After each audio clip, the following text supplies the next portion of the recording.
Oh! Stay your stumps, Mace. Right, Spragg. But keep an eye out for the Blues. It's our necks if they glim this cargo. They won't. Not in this fog. Unless they're kipping under the bridge. Now, hold on to the legs. Yeah. Get your end up, Mace. Steady. Right, start swinging.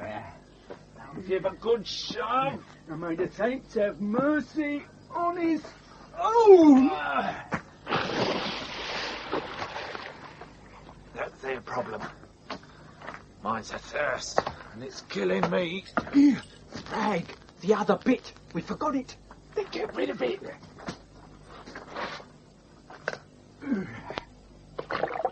Now let's be moving.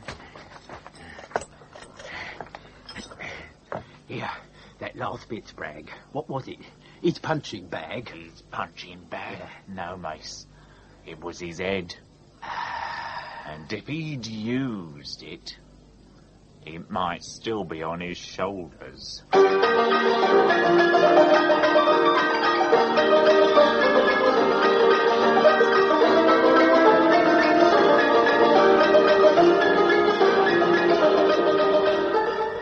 We present The Detective Wore Silk Drawers, a novel of suspense set in late Victorian times by Peter Lovesey and dramatized for radio by Geoffrey M. Matthews, with John Rye as Detective Sergeant Cribb, John Hollis as Constable Thackeray, and Steve Hodson as Constable Jago.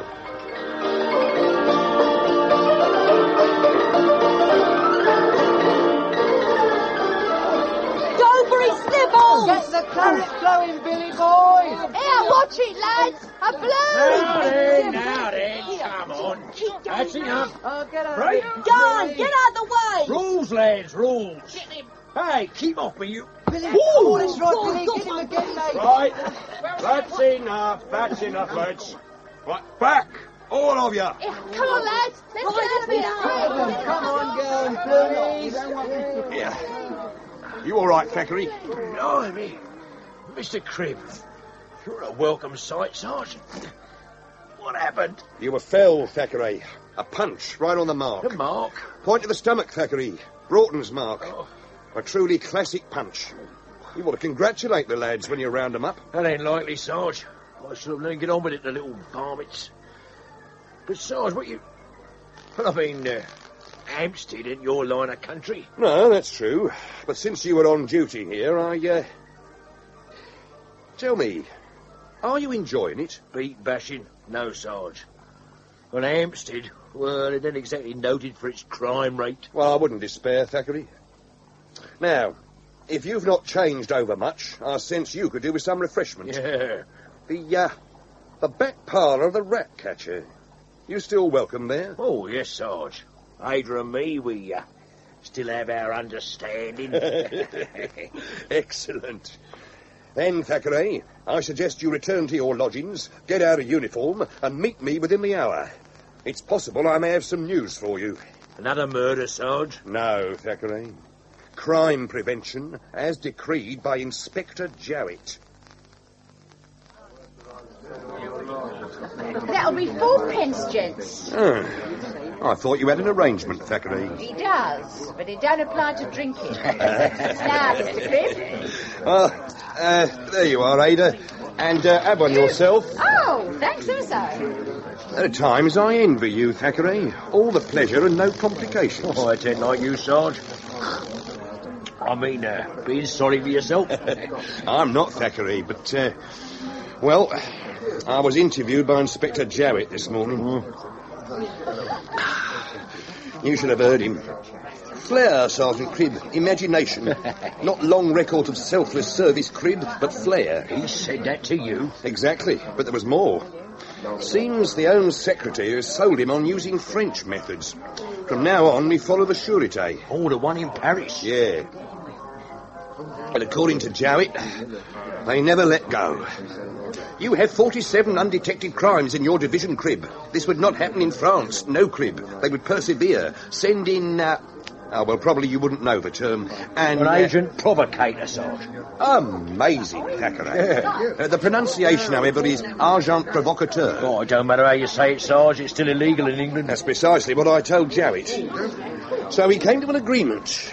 I would work with less formality, with officers who know my methods. Like you, Thackeray. Oh, there's certainly truth in that. Here, you don't mean I'm at the yard? At the yard and attached to me. With 47 crimes still on the books. Well, I reckon before we start, another East India? Gladly, Thackeray. And as Ada's approaching... I don't want to disturb you, Mr. Cribb, but this bloke says he must talk to you. Oh? Proper smelly he is, too. I've got rid of him, except he knows you're a blue. And I never round. And what I've got to say, well, I reckon it'll be worth a point. If it ain't, me name ain't Milligan. Well, go on, woman. Me thirst ain't used to waiting. 3 pints, Ada. Bless you. Right you are. Right. Start talking, Mr. Milligan. 5 bob. For what? A corpse. Man or woman? Man.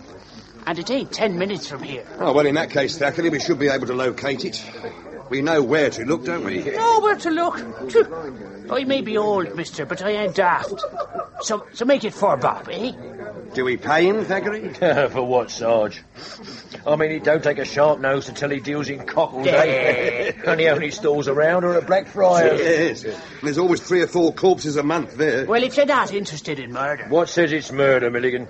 Well, it ain't got no head, mister. And headless corpses don't jump off bridges. There's the body, Sarge. Caught up against the arch. Yeah, well, you'd better haul it in, Thackeray. Me, Sarge? Well, it might be better if we waited. The lads from the morgue, they'd be better equipped. Yes, to cart it away, Thackeray. But I want an expert examination. And with the tide going out... As you say, Sarge. Oh, and, Thackeray, keep an eye out for the head. Right. Now, as for you, Milligan, I'll need a statement. Take this note to the Nick at Blackfriars. I'd say you forgot something. No, it's in the note. A florin in exchange for a statement. On your way, then. Oh, you appear a trifle damp, Thackeray. The tide's coming in, Sarge. I reckon he's been dead about 4 days. There's a couple of things fair baffle me. Oh, well, in that case, Thackeray, I'd better have a look. Oh, yes. He's quite a big fella. Yeah, about 5'9". Well developed. I reckon a saw crosscut took his head off. Yeah. You didn't spot it? Not anywhere, Sarge. Well, that could make identification a problem. Oh, he's got a good thatch of ginger on his chest. It won't be too difficult to match up with the head. If we ever find it, Sarge. But there's still a few things to go on. Now, that mark between his muscles... Yes. It's made by a cord running between deltoids and biceps. Yeah. Well, he's obviously a working man. A brickie, tanner. Could even be a puddler. I say he was a brickie. Your reasons, Thackeray? Well, look at his forearms. Moulding clay develops them a fair treat. Now... the scars on his palms, they could be from brick edges. Yeah, that's a fair assumption, Thackeray. All right, let's turn him over. All right, there we go. Oh, blimey. Come on.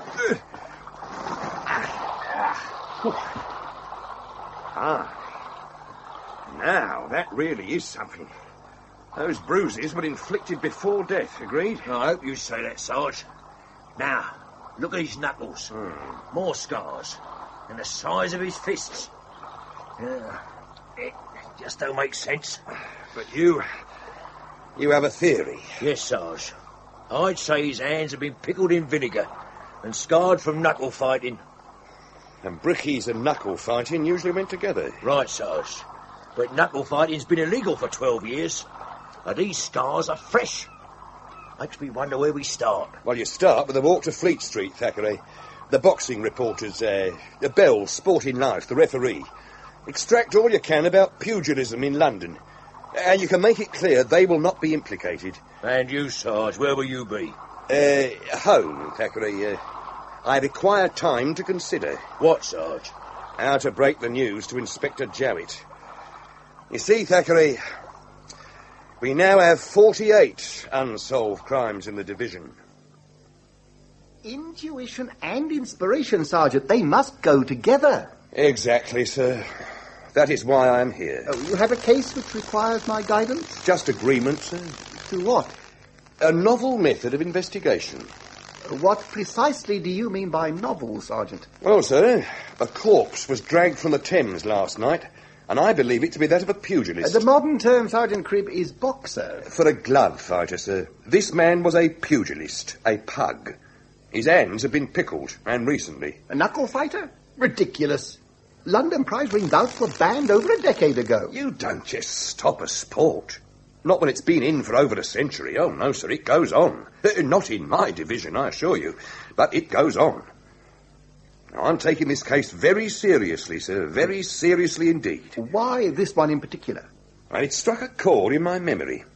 I spent most of the night checking the dead person's foul play suspected lists. Found 2 other corpses, both well-muscled, both hooked from the Thames, both suspected of being pugilists. A coincidence, Cribb? Hardly, sir. Both corpses and the one last night had one more thing in common. Go on, Sergeant. They were all headless. It could add up to a pretty pattern of murder in the fist-fighting fraternity. There is no such thing, Cribb. The magistrates put pay to it in the 60s. The fines were so monstrous, no promoter could afford the risk. And once railway excursions were banned, that ended it. You can't make a profit if no one attends. That may be, but there's still plenty who'll pay for a set to with bare knuckles. And our victim. Now, the medical report indicates he'd been fighting shortly before his death. Oh, he was a pug, all right. I'll stake my stripes on that. A prophetic statement, Sergeant? If I am wrong, sir. But to prove anything, I must get in with the fraternity, gain their confidence. So you wish me to release you from your duties? Well, rather more than that, sir. As you said, fist-fighting's illegal. Now, I may have to stand by, do nothing while it goes on. And, even appear to enjoy it. French methods, as you might say, sir. French methods? You believe subterfuge is really necessary? Oh, essential, sir. However, if you consider the method too, outre, unorthodox, then, the crime will remain unsolved. Very well, you may proceed. But, Cribb, be extremely cautious. Do nothing that smacks of conspiracy. Morning, Sarge. Afternoon, Thackeray. Oh, sorry, Sarge, but, well, it was a long night. Ada was... Yes, well, you can tell me about that later, Thackeray. Now, if you've recovered, what news from Fleet Street? Nostalgia, Sarge. The reporters, they'll talk about the golden days, all right. But you ask where the knucklers are today, you'd think you wanted an audience with Prince Albert, Lord rest his soul. The promoters, any mention of where they scuttled? To the turf, pedestrianism, wherever the money is. Wherever the money is. Thackeray, you are a genius. Jago, we must see Jago. Jago, Sarge? What's he then, another reporter? No. Henry Jago's more useful than that. He's a first-class boxer, and a crusher to boot. A police constable, Sarge? Yes, Thackeray. A simple constable. Just like you. Tell me, Henry, your prospects of advancement, are they good? Honestly, Lydia, yes. I suppose so. But first I shall have to prove myself. Why? Father was asking. It's funny. He knows so little about the constabulary. He wanted to know how many non-commissioned officers worked for you. What did you tell him? The truth, that I didn't know. You're sure that he doesn't suspect that you, visit me without a chaperone? No, I'm not sure, Henry. But he has suggested I increase my circle of friends. In fact, he's invited one to supper on Saturday. Oh, really? How do you feel about that? Well, I don't have any choice. Oh. He's the curate from St. Martin's. I know. You could leave your visiting card. Perhaps. Don't think it'd do any good, not with your father. I'm sure he would ask you to call, and then you could explain. Tell him that the constabulary is like a military regiment, that there's a very strict discipline. That would appeal to him. I'm sure it would. Now, may I pour you some more tea? Oh, you're not expecting visitors. Oh, Henry, my reputation. Oh, Lydia. Don't worry, my dear. Just keep calm. Yes. Coming! Yes? Oh, Sergeant Cribb. Afternoon, Jago. Oh, by the way, this is Constable Thackeray, attached to us from S Division. Do you mind if we come in? Well, the fact is, Sergeant, I have a visitor, a young lady. And no chaperone, really, Jago. No. And as there's only one exit from these rooms, You need have no fears about our discretion, Jago. But the matter is urgent. Oh, very well, Sergeant. Do come in and make yourselves comfortable. Thank you.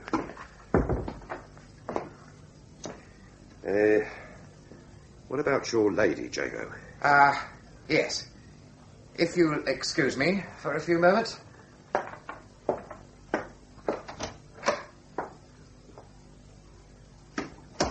Jago may be well informed about boxing, Sarge, but, well, that nameplate on the door. Henry Jago, Constable, Criminal Investigation Department. I don't reckon even Inspector Jowett has that. Keep your voice down, Thackeray. And the furnishing, Sarge, eh? Silver goblets. Blimey, Sarge, that crest. Well, Jago comes from a high-class family, Thackeray. Oh. Private tutors, public school. He'd have gone to the university except for a disagreement with his father. That's why he walked out and joined the force. I thought you said he had brains, Sarge. Cut glass decanters. Oh, blimey, Sarge, what is it? That's Elliman's embrocation. I smelled it from here. Excellent for toning muscles, but not recommended by the glass. This way, Lydia. Henry, will you... Good day, ma'am. Good day, gentlemen. Goodbye, Lydia. And about my card. I will drop it in. And now, Sergeant, Mr. Thackeray, you have my fullest attention. You're still keeping up your sporting interest, Jago? That comment was uncalled for, Sergeant. Now, simmer down, simmer down. I refer to your trophies. Yes. You have 2 new ones. Yes. Police tournament and the Queensberry Cup. Yes. It was a pity about that middleweight title. Bit of bad luck you're missing that. Had nothing to do with luck, Sergeant. I just hadn't trained enough. Where do you train, Jago? Oh, here, mostly. I have dumbbells, chest expanders. Now, don't fence, Jago. Where do you train? Covent Garden, Sergeant, a pub called the Anchor. Most boxers know it. What about fist fighters? Pugilists? Oh, no. Strictly for glove fighting. It's not quite the Athenaeum, but we do control membership. So none of the fist-fighting fraternity get there? Well, some of the attendants could be ex-pugilists. I don't really know. Don't mix with them. Oh, that's a pity. Prize fighting. Have you any idea where it goes on now? Kent, Essex. It's not prudent to delve too deeply, at least not for me. Curiosity in the cat, you know. The fraternity at the Anchor, Jago, they know you're on the force. Oh, hardly. No. Anyone asks my business, I say I'm a clerk in Whitehall. Fair bit of truth, eh, Jago? Yes, more's the pity, Mr. Thackeray. Yeah. Well, Jago, seeing you're unhappy with the statistical branch, I'll change that. From tomorrow, you report to me. And my duties? We'll commence at the Anchor. You see, Jago, I need information on knuckle fighting. Where it goes on, who's involved. And I want to witness a mix. The sooner the better. Quite a bit of activity, eh, Sergeant? It seems you acquired a reliable informant, Jago. Who is he? The station master at Fenchurch Street. How did he know about it? Railway tickets, Thackeray. Apparently there was a heavy advance sale. Doesn't say it was a knuckle fight. No, but to quote him, I tell you, mister, the day one of the fancy endures a train journey to see a bloody waltz with muffs on, well, it ain't come yet. And in my opinion, mister, it never will. Judging by this gathering, you might be right. 5 to 1, the Ebony. 2 to 1. Any combination. Given or taken. Who's the Ebony, Jago? The local champion. His real name's Sylvanus Morgan, but he fights as Ebony the Black Panther. That's an odd choice. Why, Jago? A natural choice, Thackeray. You'll know when you see him. That big fellow there's the challenger. Meanix, the Stepney Ox. Never meet him at the anchor, Jago. Meanix? Hardly the type we encourage, no. Then where would he take his breathings? Oh, there's plenty of places for cattle like him. The Lambeth School of Arms, for instance. A filthy smelling hole. I'm surprised you know it, Sergeant. I visited it last night. Crowds pet like herrings and smell in the same way. What was the fighting like, Sarge? Barely within the law. Gloves, with the padding removed. Timekeeping variable. Rounds timed according to the state of the pugs. Bloody as an abattoir. Might be where our corpse was beaten to death, Sarge. Hardly, Thackeray. The state of his knuckles was not consistent with any form of glove fighting.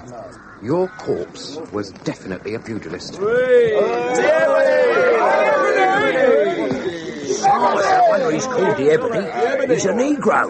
The size of him. Into the ring, Ebony! Quiet!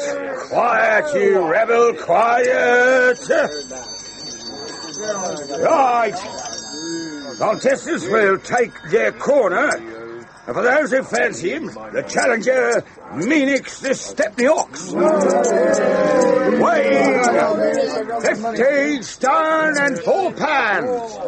And by his own choice in the black corner, the defending champion, Sylvanus Morgan. Ebony the Black, weighing 13 stone and 3 pounds. Right, contestants toe the scratch and start fighting!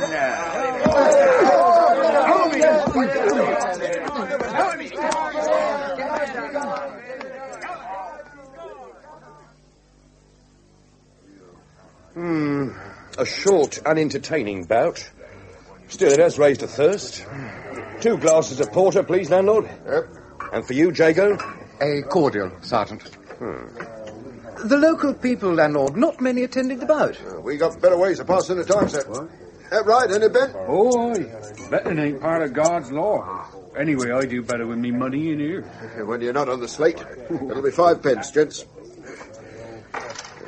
Meanix, the London pug. How long did he last? A mere 14 rounds. And I realised the Ebony's form, I'd have wagered a few pounds. Well, the Ebony's form ain't widely known. Be different if the papers still reported fistfights. But he has had a number of bouts. No, only 2 as I knows of. Here in Raynham, that is. Were the bouts held recently? One was last November. That right, any Ben? November was when the Bermondsey boy lost all his ivories. The other was at Easter. Webster, the bloke was called. Took 6 hours to bring him round. The Ebony's training man. I should like to meet him. Oh, that ain't likely, mister. Not unless you're invited to the hall. The hall? Ebony takes his breathe-ins at Radstock Hall. The Vibart place up there on the hill. And Mr. Vibart discourages visitors? No, he's been dead this 12 months. It's the others. The servants? And training folk. Londoners. They don't come in here, except for Mr. Edmund. Mr. Edmund? Edmund Vibart. Brother to the deceased, Mr. Vibart. We see him once a week regular, don't we, Ben? I thought you said he didn't come in here. Oh, they don't. No, we see Mr. Edmund in church. He plays the organ. Rare musician he is. But his language, when he hits a wrong note, makes even the choir boys blush. Have you ever been inside Radstock Hall? No, not since the Vibarts took it over. No. Some of the village wenches used to work up there, but they didn't stay long. Oh, this Vibart one for the ladies, eh? No, it's the woman, Mrs. Vibart. Strange she is. Strange? So they say. Her late husband lived abroad. Brought back a load of stuff, statues and the like. Gods, images.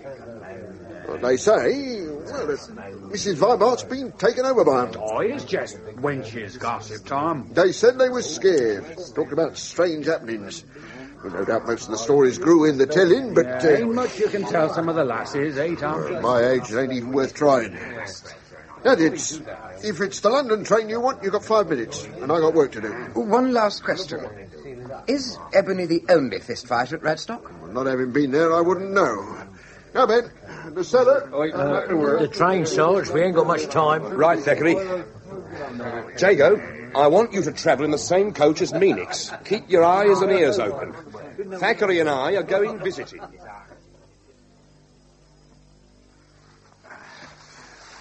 Which way, Sarge? Towards the lighted window. Thackeray, watch out for the cucumber frames. Ooh. Sorry, Sarge. Hey, Sarge. It's a gymnasium. Yeah, and handsomely equipped. Thackeray, there, on the chaise longue. It's the Ebony, Sarge. And I'll wager the woman is Mrs. Vibart. Yeah. Dressed a bit strange, ain't she, Sarge? That's a sari. Traditional Indian dress, Thackeray. Is what she's doing to the Ebony traditional as well, Sarge? Blimey, I wouldn't mind having my muscles toned like that. Yes, no doubt, Thackeray. Now keep quiet and hand me your knife. Here, you're not planning Their conversation, Thackeray. It could be of interest. Oh. Now, if I can slide this window open a fraction. There. Now, very quiet, Thackeray. Lie quietly, Sylvanus. Relax. I could have ended that fight on the first round. The gods would not have been pleased. I would not have been pleased. The gods? I don't listen to your gods. You said to fight Meanix until the 14th round, so I obeyed. But the next time, it mightn't be so. Faith, Sylvanus. You must have faith. I need better antagonists. But Sylvanus, Meanix was a champion, the best available. And we did make money. That's not why I fight. You know that. Yes, but finding new antagonists for you is difficult. Ooh. Oh, your poor ribs. Are they very sore? Next time, Sylvanus, I must be present. I would not be the first woman to attend a prize fight. Why don't you listen, Isabel? If I leave here... Leave, Sylvanus? No, you will not leave me. You couldn't. When I came here, you made me promises. And I kept them, Sylvanus. Every time. 2 bouts. But not with good opponents. Because you are not ready yet. You know I cannot afford any more mistakes. The others, we forced them. Took them to the top too soon. That must not happen to you. Your body, Sylvanus, is too precious. The gods would not want your blood. Now, lift your arms. Did you know that handmaidens did this in ancient times to their kings? I will not fight any more farm boys. The next one, Sylvanus, will be different. Very different. Now you have been anointed. You must sleep. There. It's time for Edmund to release the hounds. We cannot risk prowlers. No more than we can afford to be sniffed out. I don't know what you heard, Thackeray, but I've learned enough to get us a quick promotion. Sunshine, Thackeray. Yeah. Changes the whole face of London. Yes, it's good to be out. Maybe, Sarge. But our corpse... It's over a week now, and we haven't progressed any further. You found nothing significant in criminal records? Oh, only confirmed young Jago here's reports. Meanix, no convictions. How about Matthew Beckett? The promoter who hired Meanix. Exactly, Jago. Drunkenness, a few petty crimes, but no record. Not like some of the scum on that train. We should have pulled them in, Sergeant. Why waste time? No, I've only one concern at present. Matthew Beckett. Your training, Jago, it's progressing well. Oh, the professor at Shoreditch knows his business. Then keep at it hard. I've an idea next week's going to be crucial. Why next week, Sarge? Why, Thackeray? Because Beckett hired Meanix for only one reason, to make money. Meanix lost the fight. Beckett lost a deal of cash. He has to recoup. But, Sarge, Meanix was odds-on favourite. Beckett couldn't have made money on the bout, not unless he'd bet against his own man. Right, Jago? You're forgetting side bets, Thackeray. Side bets? The fight was carefully planned, Thackeray. Meanix was to control it round by round, according to the odds. He would have, too. Except for Ebony. A ringer, Thackeray. Meanix expected your usual muscle-bound ploughboy. What he got was a superbly trained fighting machine. Beckett would have placed his bets in advance, so... So he lost heavy. Mm-hmm. And his fighter beaten to a pulp. So if he plans to recoup... A new pug. Yes, and this time a real fighter. Do you think he's got someone in mind? Yes, the word is that he wants the ebony. Oh. I'd better be on my way, Sergeant. Yeah, right you are, Jago. The professor doesn't like to be kept waiting. Our corpse, Sarge. You reckon he might have disappointed the gamblers? Well, plenty have, Thackeray. But they haven't been topped. Not in London, anyhow. Well, he could be a provincial, except he'd be missed. Right, Thackeray, but only locally. So suppose he'd been specially imported. Oh, go to that bother, Sarge. How about our friends at Radstock? What, the Vibarts? Why not? They have the ebony, and he isn't exactly local. Then there were the other pugs. She pushed them too hard. Now suppose one of them, or even more, had been badly injured or killed. Who'd miss them? Not the locals. They never visit the hall or know how many pugs train there. The only problem would be getting rid of the body. The river. Why not? It's away from Raynham, and topping them would make identification difficult. So, no awkward questions. Yeah. Speaking of questions, Sarge, the professor, the Shoreditch School of Arms, if I didn't know you better... You'd say Jago was training as a knuckle fighter. Well, you'd be right, Thackeray. What? That is exactly what he's doing. Well, you can't allow that, Sarge, not Jago. He's a boxer. Queensberry rules don't allow wrestling, spike boots, kidney punches. Jago will be taught to ribbons. It's vicious. We're playing a vicious game, Thackeray. Sarge with 3 headless corpses. And you saw what everybody did to Meanix. He's scarred for life. And Meanix was a seasoned pug. You can't risk Jago like that. I know the risks, Thackeray. But I need someone inside Radstock Hall. Someone the Vibarts will accept. Someone who can dig out evidence. Yeah. How do you plan to get him into the hall, Sarge? Easily, Thackeray. He's well known at the Anchor. Now, the Vibarts aren't amateurs. They've invested heavy. The gymnasium, the equipment proves that. Now, we know they're on the market for pugs. So once the word gets round that Henry Jago's ready to fight with the Rawans, they'll come sniffing. So could some others, Sarge. And if they found out, well, we could be pulling Jago from the river. Then there's his young lady, Sarge, the one at his digs. She's sweet on him, and if he went missing, there ain't no way I know to muzzle a curious woman. Come in. What is it, Helga? Herr Jäger, he is here. Then show him in, woman. Herr Vibart will see you now. Thank you. Good day, Mr. Vibart. Ah, Jago. Shut the door, woman. Right on time, Jago. I like that. So will Isabel. Isabel? My sister-in-law. Married my little brother last year. 20 years difference in their ages. He died at Christmas. Heart failure. Oh, I'm sorry. So am I. He left her the whole damned estate. But she permits you to stay here? Oh, yes. With a cook, a gardener, and a maid. They're Germans, all of them. Blasted messenger boy, that's what I am. But I understood I'd be working for you. No. Isabel's the governor here.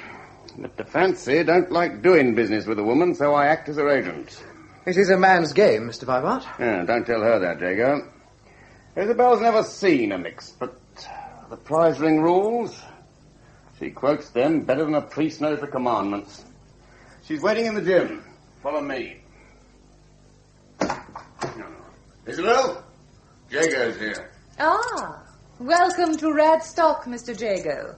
I am Isabel Vibart. I am at your service, Mrs. Vibart. I hope so, Mr. Jago. There is no need for you to stay, Edmund. Very well. Edmund has very little charm, Mr. Jago. So unlike my late husband. However, he has his uses. Now, please, sit here beside me. Yes, very well. Edmund informs me you're an experienced boxer. Have you won any championships? No, but I have beaten a number of reputable amateurs. I see. Now, why do you wish to be a pugilist? I need money, Mrs. Vibart. And without money or prospects, marriage is out of the question. Marriage, Mrs. Vibart? You do have a lady friend. Why, yes. And you have admitted a need for money. Obviously, you are considering marriage. Don't be embarrassed, Mr. Jago. Oh, I'm not, Mrs. Vibart. Just impressed. Good. You see, Mr. Jago, what we do at Radstock is, well, not accepted. I need to know all about people who come here. I have excellent informants, some even at the Anchor, where you train. Now tell me, do you approve of my gymnasium? The equipment is unbelievable. It is the best available, Mr. Jago. My fighters lack for nothing. Now please remove your clothes. My clothes? Yes. I want to see you exercise. Have no fear, Mr. Jago. You will find drawers and pumps in that cubicle. Ah. Go on.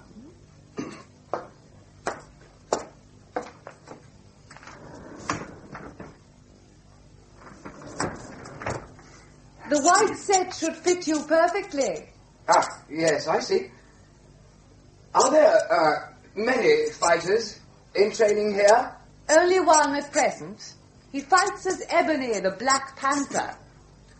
And you got all this equipment just for him? No. No, there were others, but they left. They did not reach the top, Mr. Jago, and I do not accept failures. Yes, the whites do suit you. Your other pugilists, perhaps I knew of them. No, they were from the Midlands and no doubt returned there. Now, do some press-ups. Ready? Down, up, down, up, down, up. Stop. Now, if I may touch you. You have a sound heart, Jago. Biceps are strong. But your weakest points are your diaphragm and your legs. We will work on those. Now, turn around and flex your arms. Ah, a handsome show of flesh. Don't stop, Isabel. So, this is the new one. His name's Henry Jago. This is Robert Destin, Mr. Jago. I hope he will agree to train you. Glad to meet you, Jago. I should have warned you about the hand. Had an accident with a 4-ball. It took off 3 fingers. A sad accident, Destin. You can save your sorrow, Jago, or give it to the bastard who didn't clean it proper, but he carries his own souvenir. I saw to that. Well, don't stand about, man. A sawdust bag. Only your fist move. Yes. Come on. Harder. Oh, come on, you can do better than that. Stop. Now, let's look at those knuckles. Tender, are they? Yes, they'll need tickling, Isabel, and the sooner the better. No, Robert. I believe the first thing that Mr. Jago needs is physicking. Physicking? Yes, inner cleanliness, Jago, a prime maxim. We start with a strong emetic and follow it with daily doses of Glauber's salts. Glauber's salts for a week? Blimey, Sarge. It's in Jago's report, Thackeray. I reckon all he's putting up with deserves a gallantry medal. Doubt I could stand it. Given that treatment, Thackeray, you'd answer the call. Yes, well, it looks like they're getting him fit for next Saturday. Yeah, you ain't going to let him go through with it. Well, it's only against a local man. Jago will handle him easily. Well, I hope his opponent realises that, Sarge, otherwise... Oh, Jago's done well so far. His tip about pugs from the Midlands paid off handsomely. Here, look. Ah. Birmingham Constabulary, July 20th. Your inquiry. Missing persons register includes 2 brickmakers. Daniel Ives, age 24. And Thomas Quinton, age 38. Height 5'9", weight 12 stone. Red hair. 2 convictions for common assault. This Thomas Quinton, Sarge. The description fits our corpse to a T. Red hair. And if you had the convictions, well, I mean, common assault's meant prize fighting before now. Oh, it's Quinton, all right. We still haven't found his head, Sarge. No, well, I'm working on that. Quinton had a wife. Now, she's been located. We'll give her a squint at our dead friend's clothes, and given luck, she'll identify them. And if she don't? We carry on, Thackeray. Starting at Jago's mix next Saturday. Not many here, Sarge. Thackeray, we are here in disguise, so it's Crib, eh? Oh, I'm sorry, Sarge. Mr. Crib. Right. I must say that Norfolk jacket and deerstalker suit you a treat. Yeah, I don't get much chance to wear it. Mrs. Cribb don't approve of checks. Pity you don't smoke, Sarge. Had a pipe to that outfit, you could be a dead ringer for what's his name, the detective from the Strand magazine. The sporty looker with Jago. He must be Edmund Vibart. Yeah, he fits Jago's description. So the other one? Yes, 3 fingers missing. He must be the trainer, Robert Destin. Henry Jago! Now, this here is Luke Judd from Benson's Farm. You both know the rules. Yes, London prize ring was amended in 1866. Correct. In your corners, then. And Luke, no button or gouging, understand? All right. Handlers will leave the ring. Ready? Time! Go on, Luke.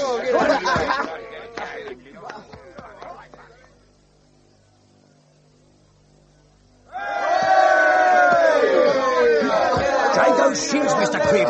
They're bleeding. Judge wearing spiked boots. They're nasty weapons, but allowed. Keep clear of his feet, Jago.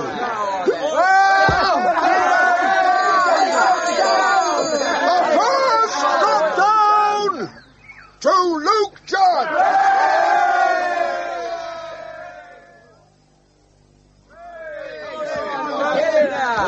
6 rounds and Jago's still fighting. I told you he had guts, Thackeray. I knew the professor's training would pay off. There, Jago's got the ploughboy's measure all right. So could someone else, Sarge. What? Look there, in the next field. Oh, it's the village bobby. He could get us involved. I think discretion, Thackeray. Hey, ref! Over there! The Blues! We've been spotted! The Blues! The Blues! There we are, they there! Stay where you are! Don't in the Queen's name! Blimey, he's given him enough warning. He's local, Thackeray. It wouldn't pay him to arrest anyone. Looks like Destin's away. So's Vibart. He's heading straight towards the constable. Hey, where are you off to, Sarge? To join Vibart. I'll see you later, Thackeray. A fine tribute to the manly Vibarts. One middle-aged constable on a tricycle and Edmund runs. Straight into his arms. Ah, Jago. Mrs. Vibart. Sylvanus? We were just discussing the fight. I think it calls for a celebration. The champagne, Robert. The magnum, I think. Right. It was hardly a victory, Mrs. Vibart. That was not your fault, Jago. You fought well and to instructions. Except for that interfering blue.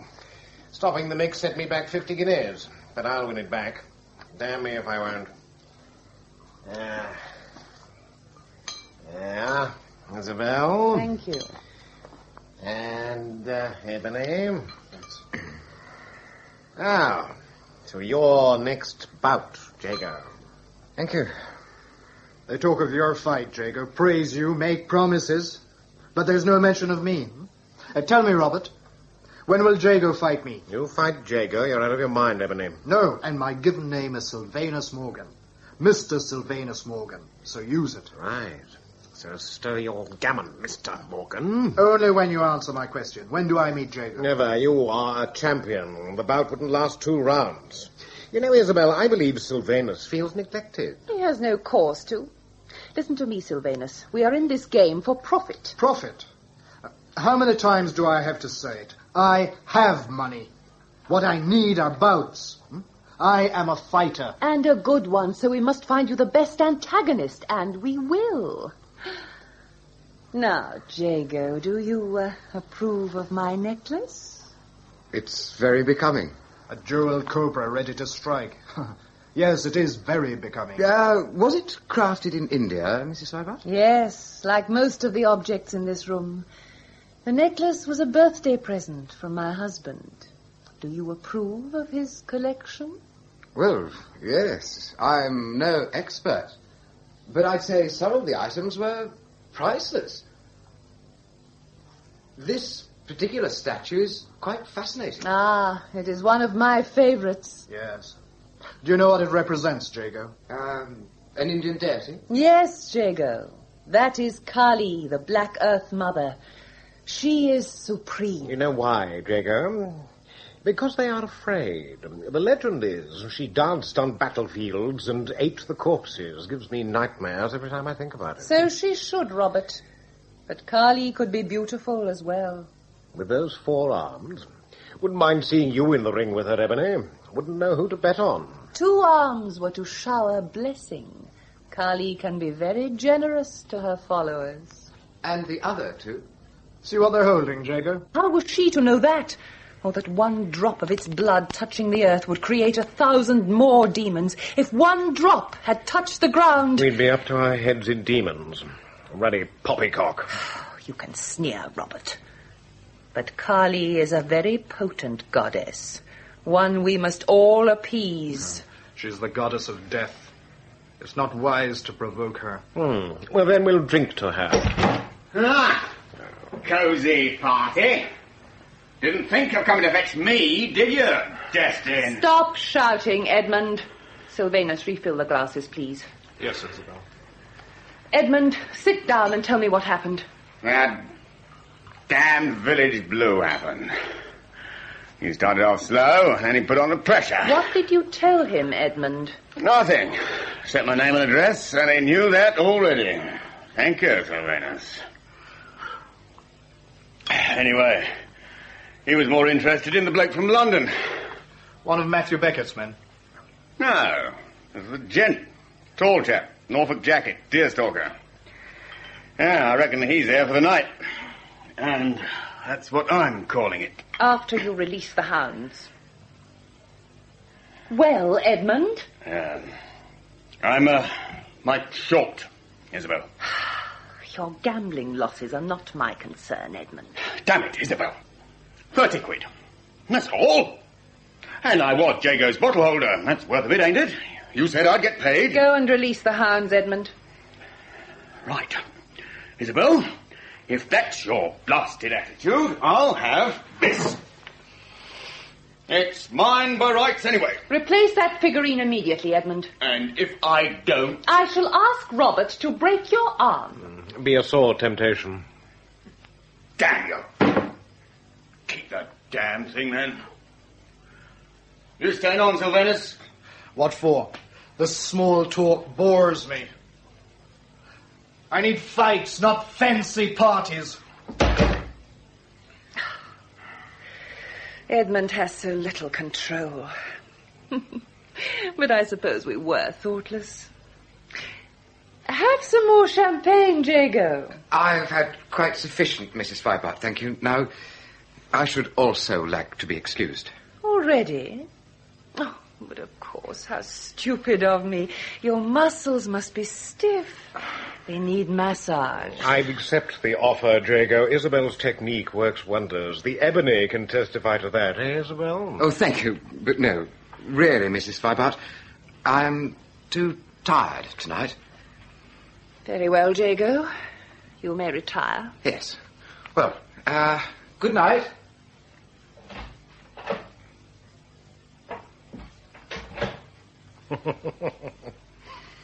You thought you'd get your way, didn't you? You'd like to get your hands on his body. Knead his muscles back to vitality. You are forgetting your place, Robert. No, you're the one who's forgetting. I think I don't know about your peephole the way you sit watching, getting pleasure when your pugs suffer. No, I watch them for their own good. I want no more failures. Why lie, Isabel? You watch them for enjoyment. Your training program. It's meticulously planned to break them. Oh. You want them to fail, to exhaust themselves. Then you've got them. But Ebony's cottoned on, and that's why you've turned to Jago. I think I haven't seen him prowling around at night, keeping him on tenterhooks, are you? Obviously, you have been prowling as well, Robert. Don't act so innocent, Isabel, not with me. Jago ain't actually visited you yet, but only because he knows I'm watching you. And tonight, when you're ready, he's too weary. Well, I'm not. I've waited long enough. Away from me, Robert. Forget who I am. You animal, you... No! You enjoyed this animal once, Isabel, and you'd be willing with Jago, wouldn't you? Don't fight, Isabel. Think of the past. What we meant to each other. Very well, Robert. But remember, only a fool takes a woman when he gives her no pleasure. And be warned, Kali will be revenged.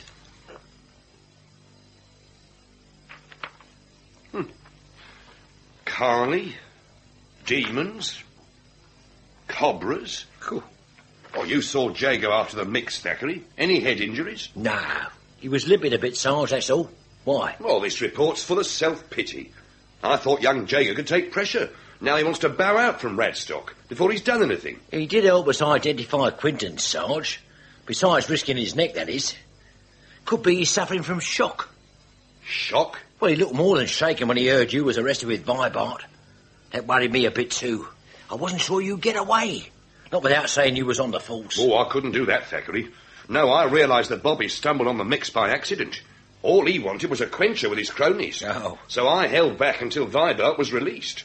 Then I took the offensive, appealed to the constable's vanity, indicated I was a reporter, stressed that over 100 spectators and the antagonists got away scot-free. Suggested his county inspector might want to know why. Made him reconsider, did it? Yes, we came to an arrangement. He released me. I promised not to write anything. It's a pity I couldn't speak to Jago. Yeah, he says the Ebony's determined to leave Radstock. Well, that means Jago's left to do the fighting. No wonder he wants to get away. There could be another reason. Mrs. Vibart. Seems like she's paying him certain attentions as well. Not massage. Oh, if only I was a mite younger, Sarge. But I thought Mrs. Vibart was looking after the Ebony. She was. But now the Ebony's scared. Won't go near her. He told Jago a great evil will descend on Radstock, and he plans to leave before that happens, with help from Edmund. But why would he want to cheat his sister-in-law? He's short of money, and Matt Beckett will pay a lot for the Ebony. Come in. Sergeant Cribb, Miss Lydia Boltrover. Jago's lady friend, Sarge. That could mean trouble. Or salvation, Thackeray. Show Miss Boltrover in, Constable. Very well, Sarge. This way, miss.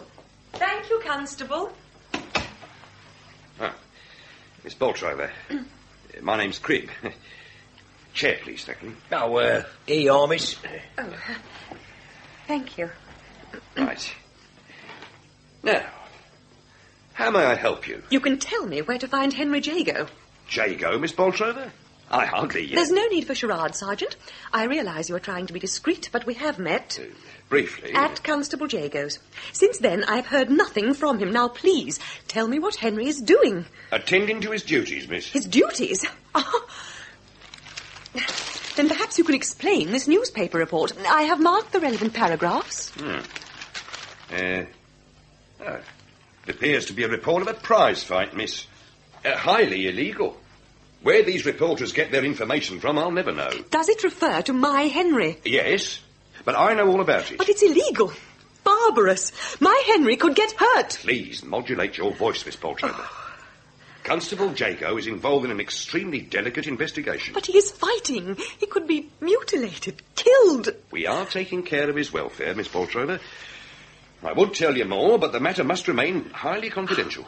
After this newspaper report, Sergeant? No disrespect to you, miss, but, well, Bell's life. It don't circulate too widely. But it describes him. Muscled arms, slender loins, good attitude. He is instantly recognisable. Only to those who know him well, miss. There aren't many others who'd make the connection.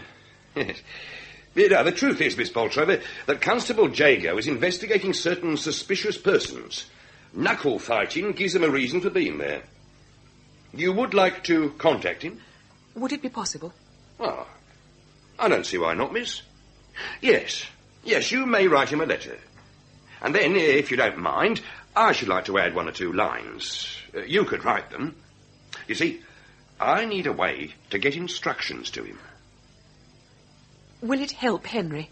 It will, miss. Rest assured, it will. Tension, Jago. We must get rid of it. There. Is that not better? Really, Mrs. Vibart, there's no need. I decide your needs, Jago. Now, please loosen your drawers. My drawers? Mrs. Vibart, I do not think... No, Jago, you don't. You have disappointed me, Henry Jago. Our activities, you know they are confidential. Of course. Then how do you explain this? It is addressed to you. But only one... no one knows I'm here. You were about to say only one person, your Lydia. Oh, Lydia doesn't... Don't lie to me, Jago. I read the letter. I had to. It is obvious you have written to her before. How many times? Only once. Then you will write once more. You will inform your Miss Boltrover that there must be no more letters, that if she plans to marry you, she must be patient. She at least still has prospects. Is that understood, Jago? Yes. Now, if you have quite finished, Mrs. Vibart... Not quite, Jago. You are still tense. You have such a fine back. Not a blemish on it. I think we will change that. Well, there's a mark for you, Casanova. My mark. Now you can compose a letter to your Lydia. And, Jago, so you really understand the meaning of loyalty. Your training exercises are doubled, no rest periods, and this afternoon you will spar with Sylvanus. I doubt that, Mrs. Vibart. Rebellion, Jago? No, but Sylvanus left Radstock soon after breakfast, and I doubt that he will return. Quite a turn-up, Thackeray. Yeah. Matthew Beckett must have made a real heavy offer to get the ebony away so fast. You in a drinking mood on expenses? The pubs around Shoreditch, Sarge? Yes. If the ebony's anywhere in London, they'll have word. If he's anywhere in the East End, Sarge, they'll know. They better, Thackeray. This time, Jago's head could depend on it. A toast, gentlemen, to Jago's next bout. The contract Edmund has negotiated is worth a great deal of money. I'm glad to hear it. Who is to be my antagonist? You mean you don't know? Tell him, Isabel. A mutual friend, Sylvanus Morgan. The ebony? You said I wasn't ready. You're not. You don't think you're going to win, do you? Edmund has little tact, Jago. The fact is that Sylvanus has joined a promoter from London, Matthew Beckett. How that was negotiated, I still have to discover. And when I do... But that is another matter. The point is that Sylvanus' going has resolved a major problem. Beckett's a businessman, Jago. He's got the ebony. Now he wants to mix with one of our fighters. We will promote it as a grudge contest. The ebony determined to defeat the man who has taken his place. But before he does that, we will win a great deal. So, the bout is to be engineered. Ah, said you had a good head, Jago. Yes, you and the Ebony will fight to instructions. And so as no one gets too suspicious, you'll go down in the 26th round. If I fight Sylvanus, I fight to win. Listen to me, Jago. You need money. And what of my reputation? I am not insensitive, Jago. You will fight under another name. Henry Jago will suffer no loss of reputation, I promise you. My idea, Jago. You're forgetting one thing. I'm well known in Raynham. Which is why the fight will be staged in Surrey. And my alias? You will use the name of a pugilist who once trained here. A game fighter, Jago. Name of Quinton. Thomas Quinton. That headless corpse of yours, Crib. Thomas Quinton, Inspector? Yes. You considered he was a pugilist? I thought so, Mr. Jarrett, yes. Still haven't found his murderer, have you? Now, Jago, we will go over it once more. Very well. I allow Sylvanus to win the first 2 rounds, and then we continue equally until he knocks me out in the 26th. Yeah, just so long as you know how to count, Jago. Now, are there any more grubs? Jago must suffer no permanent injury, Mr. Beckett. A certain amount of bloodletting is necessary, but gouging is not. Your thumbnails, Sylvanus, will be clipped. Perhaps you will clip them for me. You have more instructions? Your special hold, where you crook your arm around your opponent's neck and batter his face. The suit in Chancery. It will not be used on Jago. Hold on. You can dictate all you want to Jago, but the Ebony's mine. And you are welcome to him, Mr. Beckett. But that hold can kill. She's right, Matt. We don't want to know one of those... Shut your mouth, Edmund. Well, Mr. Beckett? Oh, agreed. Now, I've 500 and flimsies here. Who takes them? Finance is my concern, Mr. Beckett. We can discuss details in my salon. Some of my belongings are there, Mrs. Vibart. I need them. They are now in the storeroom, Sylvanus. I will take you there as soon as I finish with Mr. Beckett. One thing, Isabel. The time and place for the mix. We ought to decide that now. It's the same in every pub, Sarge. The Ebony fights tomorrow. Do they know the antagonist, Douglas? Thomas Quinton, Sarge. They say he's training at Redstock Hall. Now, we know Quinton's dead, so it has to be Jago. Jago against the Ebony. Yeah, that's interesting.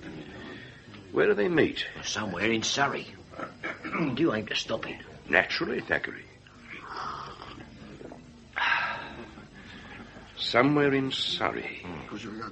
Now, that means Jago and the handlers will leave Radstock about 11. Yes.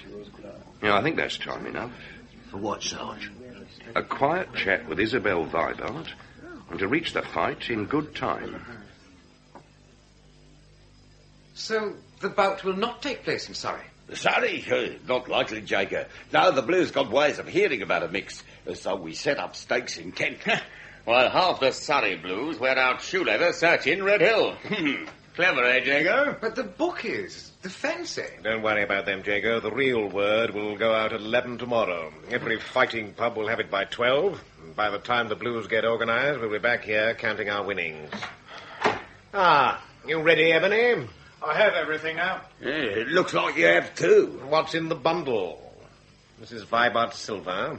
Better not be, or she'll turn the hounds on you. Where is she? She's gone to bed. Look, are we leaving now? Oh, rush. Never stay still, does our Ebony. Funny he'll square up to any pug in London, but face your hounds, he goes white at the thought.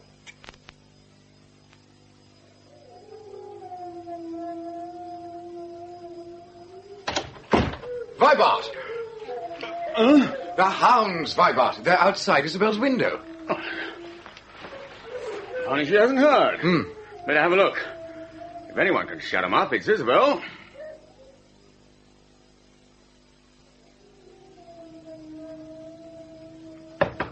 Isabel! Mrs. Vibart! You all right, Isabel? Isabel! Jago! Here! Blood! All over the bed! God! She's dead. Stabbed. And viciously, too. No sign of a weapon. Jago. The safe. It's open. Beckett's 500 gone. The bastard to kill her for that. Who, Vibart? The Ebony. You know how he hated her. And he was the last person to see her. That's not evidence. No, his bundle, Jago. Remember? The knife and the money. They were wrapped in the bundle. That's why he was in such a hurry. Look, you'd better wait, Destin. Then we'll inform the police. Call the Blues? Can't do that, Jago. Well, not unless you fancy a trial at the Old Bailey. No. We'll have to deal with this ourselves. The first thing, then, is the dogs. Try and silence them. I'll get Destin. I can't think why they're in such a state. They smell blood, Vibart. Now, for heaven's sake, go and quieten them. Right. I'll try. Now, dress hung up carefully. Underwear soiled but left in plain view. Modest even for Isabel. Obviously not expecting a visitor. Safe has not been forced, so someone has the key. Isabel, what the hell are you doing here, Jago? She's dead. Murdered. Vibart and I found her a few moments ago. Those shots. Oh, Vibart, the hound, I think he shot them. Raised all the servants, damn the man. Vibart doesn't want the police. No, we'll get rid of the servants. Tell them Isabel left for London last night, and as we're away, they'll welcome a weekend off. Then we clear up here. Edmund, you stupid fool. Oh, Jago said to silence them. You didn't have to shoot them. Why not, useless animals? Now, what do we do about the Ebony? The Ebony? Vibart thinks that he killed Isabel. Matt Beckett's 500. Well, it's gone. It doesn't mean the Ebony took it. And who else, then? And Beckett. He could be in this as well. Then we've no problem. If Beckett's got the cash, he'll hold on to it, even if it means sacrificing the Ebony. Then we settle him. I'll knife him myself. We've no time for poetic justice, Edmund. We'll shoot him after the fight. And how will you dispose of the body? We get Spragg and Mace. They can look after Isabel as well. It's the best way, Edmund. Spragg and Mace? They're disposal experts, Jago. Not your concern. All you do is carry on with the mix. Isabel Vibart, Sarge. Suppose she won't talk. Suppose they start to mix early. Suppose they do, Thackeray. Jago could be crippled for life. Hardly, Thackeray. Anyway, I've more important business here than sparing Jago a few rounds in the ring. The man's had a week's instruction on full pay. He can look after himself. And if he can't? The yard will pay his doctor's bills. Oh, answer the door, woman. Don't seem like she's home, Sarge. Here, you reckon that's what her servants left? Very possibly, Thackeray. Fire me a brick, will you? A brick? Well, not a break-in, Sarge, eh? Here we are. Not without a warrant. Me commit an illegal act, Thackeray? No, we are here officially to make inquiries into the death of one Thomas Quinton. We noticed a broken window and investigated. So stand well back.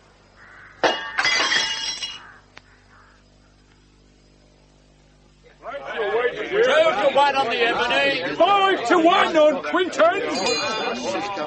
Time to toss in the hat. Your man ready, Beckett? He's in the ring, ain't he? You making the challenge, Quinton? Answer him, Jago. What do I say? Nothing. Just toss your hat into the ring. It's custom. Then climb in. And Jago. Yes? Take your time. You've got 26 rounds, remember?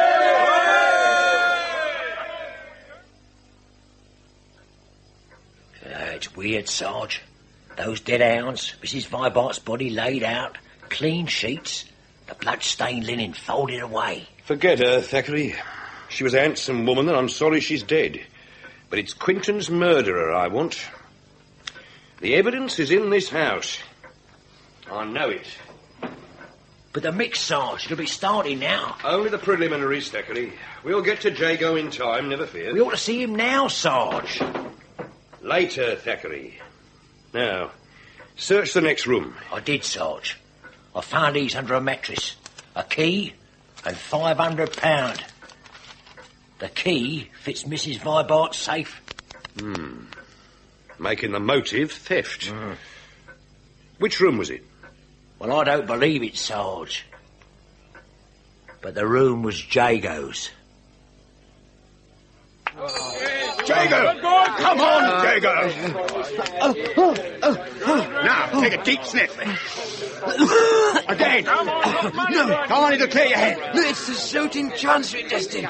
He's using it. It's my windpipe. Try a nip of brandy, and you'll be as good as new. And remember, Jago, there's still 24 rounds left. There ain't time to search, Sarge. This house is too big. What we need is an army. An army? Thackeray, you are magnificent. Am I, Sarge? Radstock is a Tudor manor. There's a chapel in the roof. So there must be a priest's hole. Now, where would they have concealed the priest? Well, start looking, Thackeray. No. Well, you don't suppose Radstock was built by the Protestants, do you, Sarge? Pessimist. Thackeray? Thackeray? Where are you now? Well, I'm not sure, Sarge. But I'm inside the wall behind the window seat, and I can't get out. Well, if you got in, you'll get out. Well, feel for a catch. It's a spring. The smell in here, Sarge. It's rancid. Hey, I found something. Yeah? It feels like a coat. But it's soaking wet. And there's a valise. I wish I had a light.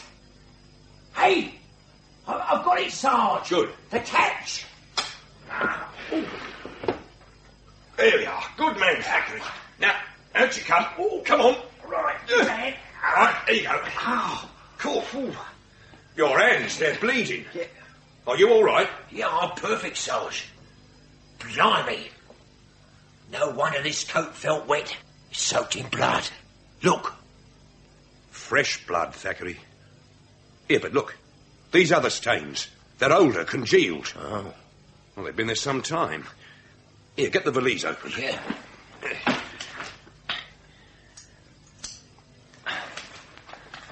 Well, it's, documents. Yeah? Oh, a knife. And a cross-cut saw. Both heavily blood-stained. Right, Sarge. Looks like I found your evidence. I believe you have, Thackeray. I believe you have.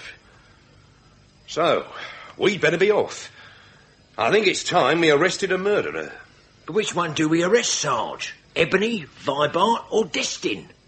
Well, we could accept the obvious and go for Jago. I can't, Destin. No more. Fight him back, Jago. Go for his throat. Straight punches with the knuckles forward. To my face, Destin. He just keeps on at my face. Then don't drop your guard.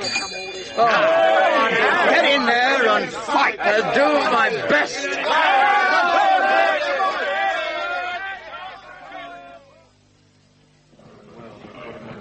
These Kent Blues, Sarge. You laid them on quick? Foresight, Thackeray. I had them standing by. Standing by? But the mix was set for Surrey. No, it was supposed to be in Surrey. We got word too easily, made me suspicious. So I alerted officers in both counties. When the Reigate Blues reported that Jago was still on the train, I alerted Tunbridge Wells for these men. I told you to have no problems. Right, men. Now, let's have some quiet. Now, I have only one instruction for you.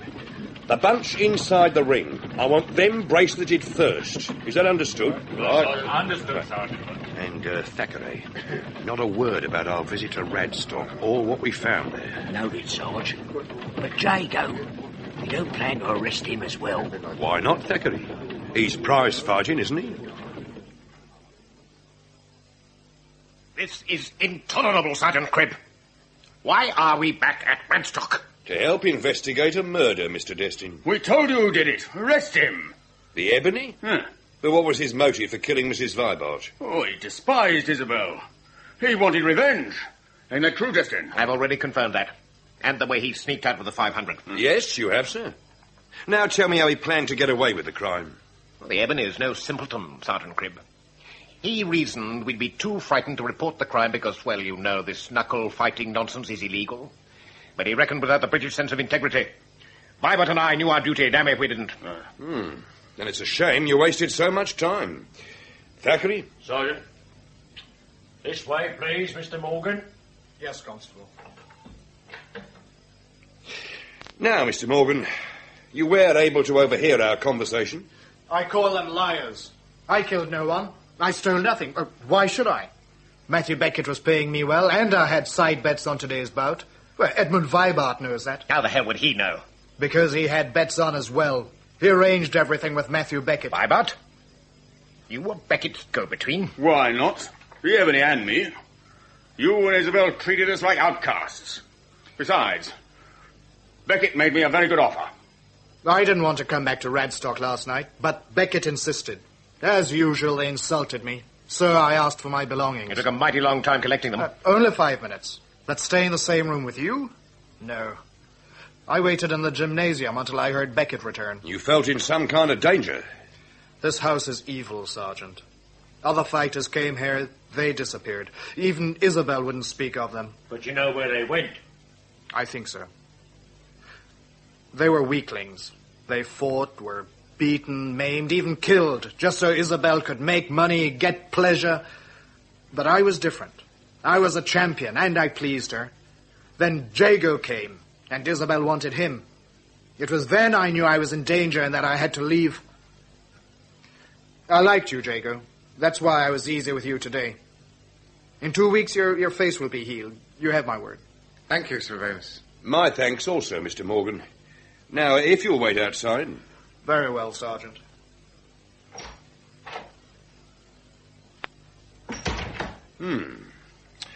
A convincing story, gentlemen. I told you Morgan was clever. The fact is, he was alone for 45 minutes. Time enough to kill Isabel. Perhaps. Now, Mr. Morgan mentioned other pugilists, the ones who vanished. I'm interested in where they went, especially one. We fished him out of the Thames. He'd lost his head, so to speak. His name was Quinton. Thomas Quinton. The name used by Jago today. So Quinton's dead, is he? Didn't know that. We lost touch after he left Radstock. You know, Sergeant, if Ebony didn't kill Isabel, there's only one other possibility. Jago. A few moments ago, you were certain it was Morgan. Yeah, but you disagree. And I'll tell you why, sir. You said the Ebony, Mr. Morgan, was out of your view for 45 minutes. He left with Beckett and Mrs. Vibart. Yes, they went to Isabel's salon. And how long was Beckett away? About 15 minutes. So, if Beckett returned after 15 minutes, Morgan can only have been alone with Mrs. Vibart for half an hour at the outside. Still time enough to kill her. No. You see, during that half hour, Mrs. Vibart not only gave the Ebony his belongings, she also went back to her bedroom, undressed, completed her toiletry, hung up her dress, got into bed, and then met her murderer. Now, I'm no expert, sir, but anyone who believes she'd do all that in half an hour, well, they don't know nothing about women. Which proves Mrs. Vibart was still alive long after Morgan left the premises. An excellent theory. Now, I'll theorize about Jago. I know he fancied Isabel. Why? Because I've seen him prowling round her door more than once, even warned her about him. I also know she didn't care a fig for him. Of course, you can prove that as well. I don't need to. If she cared, she'd have vetoed the mix with Ebony. She didn't. She wanted Jago taught a lesson. When Jago cottoned on, he pleaded, made advances. And when she rejected them, he lost his temper and stabbed her. Then he emptied the safe to make it look like a robbery. I'll wager the money's on him now. Jago was searched in the police van, Mr. Vibart. We found nothing. Unless, of course, the notes were stuffed down his boxing drawers. Yeah, you can't deny you fancied her. She was an extraordinary woman. Yeah, of course she was. Good answer, Jago. Get Jago's shirt off, Sergeant. Right. See something we all saw at the mix. 4 scratches from shoulder to hip. Nail marks. Right, Jago? Yes. How did you come by them, Jago? Mrs. Vibart scratched me. Under what circumstances? I did obvious. Handle it carefully, Jago, and you could get away with manslaughter. If I charge Jago, it'll be for murder. You see, Constable Thackeray and I were here earlier today. Here? Then you knew? Yes, sir. We found Mrs. Vibart's body moments after you left for the mix. We also discovered this. It was hidden under Jago's mattress. The money? You'll swing now, Jago. I believe the money was planted. Planted? Ridiculous. Jago had a motive, and now you have evidence. Evidence which convinces me of his innocence. Identify yourself, Jago. Henry Jago, Police Constable, Criminal Investigation Department, assigned on temporary duty to Radstock Hall, Raynham. You? A ruddy blue? A blue? And I thought that you... Jago was after Mrs. Vibart. No. Tell them why you're here, Jago. On your instructions, Sergeant, to obtain evidence concerning the death of Thomas Quinton. But being a blue don't prove he's innocent. No, it doesn't. But even if Jago had stepped outside the law, he'd not have forgotten his training. He'd hardly leave incriminating evidence under his own mattress. No more than he'd risk being maimed once the crime was discovered. No. He'd be away at the first opportunity, right after the hounds were killed. So this money had to be planted. Unless he's cleverer than you think. Our murderer's clever, all right, Mr. Destin. Sharp. Much sharper than Jago. Oh, sir. No offence, Constable. He expected that Ebony would take the blame.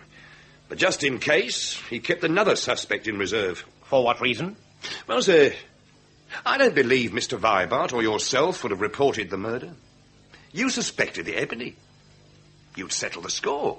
But in case the body was discovered while you were in Essex, a suspect in reserve was a smart precaution. And if the body wasn't discovered? You would have returned. Mrs. Vibart and the Ebony would have been disposed of, and the money removed from Jago's room. Confidentially, though, we stumbled on something else. Thackeray? A blood-stained overcoat, a valise full of documents, and these. A dagger. You'll note the bloodstains. Obviously the murder weapon. And this cross-cut saw, also blood-stained. Now, why someone should hide a saw so carefully puzzles me. Still, I'm sure someone with a good head will provide the answer. We've only 2 suspects left, Sarge. So we have, Thackeray. Mr. Destin, representing unrequited passion, and Mr. Vibart, personal gain. Now, Jago, you examine Mrs. Vibart's body. Describe the wounds. 5 stab wounds on the left-hand side of the chest. Heavy bruising towards the front of the neck and on the left shoulder. Which tells us what? How the crime was committed. The bruises show that our killer held Mrs. Vibart down with one hand. Now, I've always admired the handicapped, like Mr. Destin here. I don't reckon he has too many problems. His single thumb and finger, they can be put to 1,000 uses, can't they, sir? You're insane, Crib. I couldn't hold a dagger firm enough to stab her once, let alone 5 times. Your left hand ain't crippled. True. But think about it, Mr. Vibart. Then Destin's left hand would wield the dagger, while the crippled hand would be round Mrs. Vibart's throat. Well, then that's how he did it. No. The bruises are very clear. 4 fingers and a thumb, so it wasn't Destin. Which leaves only you, Vibart. True, Jago. Except you ain't got no proof. At least not enough for a jury. He's right, Jago. Circumstantial evidence. You wanted to regain your inheritance, you needed money, even your disloyalty to Mrs. Vibart. It's all circumstantial. Oh, I dare say I could involve you in the death of Thomas Quinton and maybe 1 or 2 other pugs. But you'd get a good lawyer. He'd get off scot-free, Crib. You know, Sergeant, I think Edmund and I should settle this privately. Poetic justice, Edmund. We've time for that now. Oh, look, Robert, I mean, you don't really believe I killed Isabel. I mean, well, we were related. Yes. And I loved her. I will extract payment in full, Edmund. Never fear. Sergeant, Jago, you've got to believe me. But I do, Mr. Vibart. So, there's no reason for us to stay. You coming, Thackeray? Oh, yes. Jago? Yes, Sergeant. Edmund. No! Vibart's confession, Sarge. There could be questions. Why, Thackeray? It was full and freely given. 3 witnesses. Vibart was a gambler. Well, I gave him the odds. an impartial jury, or Robert Destin. The choice was his. Suppose he hadn't cracked, Sarge. You wouldn't have... Well... Just enjoy the sunshine, Thackeray. We better make the most of it while we can. Inspector Jowett's heading this way. Ah, Crib. Thackeray. What's up? Just saw the director. Told him about the Vibart case, how we used French methods. Pleased him so much he agreed to a promotion. Tomorrow, we'll have a new sergeant. Oh, by the way, Crib. Yes, sir? Count of crimes, the new figures. He'll need confirmation. Right after the stripes go on, eh, Sarge? Right after the stripes go on, Thackeray. Unfortunately, I won't be present. So, you'll offer my congratulations to Sergeant Henry Jago.